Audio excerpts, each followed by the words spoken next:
უწყვეტი პროტესტის 362 დღეს ქართული ოცნების შინაგან საქმეთა სამინისტრომ მშვიდობიანი აქციის 8 მონაწილე ლუკა ხიზაძე, დათა ქაშიაშვილი, გიორგი ყურუაშვილი, ერეკლე კოპლატაძე, ლადო გამყრელიძე, ირაკლი მოდებაძე, დათო ლომინაშვილი და ავთო მიქაძე დააკავა. 24 ნოემბრის საღამოს მოქალაქეები ჩვეულებრივ რუსთაველის გამზირზე პარლამენტის წინ შეიკრიბნენ, შემდეგ კი თავისუფლების მოედნისკენ მარშით გაემართნენ. უწყვეტი პროტესტის მონაწილეები კოტი აფხაზის ქუჩაზე ტროტუარზე მსვლელობას აპირებდნენ, რა დროსაც პოლიციამ დაკავებები დაიწყო.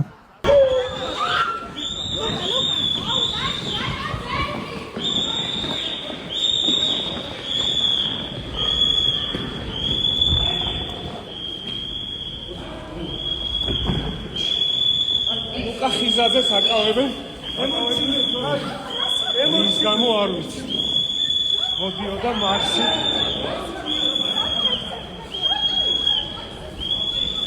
მეორე ადამიანი გააკავს. სახელი და გვარი თქვენი. არა მეორე აგე.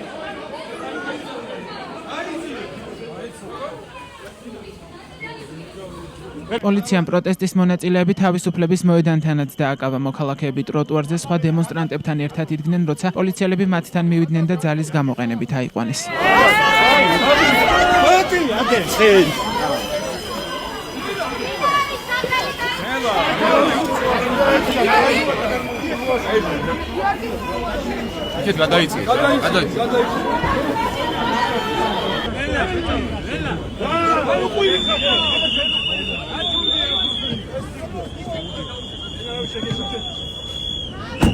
კიდევ ერთი მონაწილე დააკავეს პროტესტის თავისუფლების მოედანზე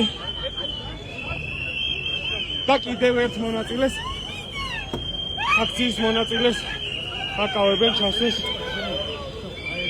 ბოლო პერიოდში ქართული ოცნების შინაგან საქმეთა სამინისტრო უწყვეტი პროტესტის მონაწილეებს პარლამენტის წინ გზისავალი ნაწილის გადაკეტვის საშუალებას აღარ აძლევს. ამის გამო მოქალაქეებმა თბილისის სხვადასხვა ქუჩებზე საპროტესტო მსვლელობები დაიწყეს, თუმცა პოლიცია მათ გზის გადაკეტვის უფლებას ამ შემთხვევაშიც არ აძლევს და აქციის მონაწილეების დაკავებას განაგრძობს, მათ შორის ტროტუარებზეც.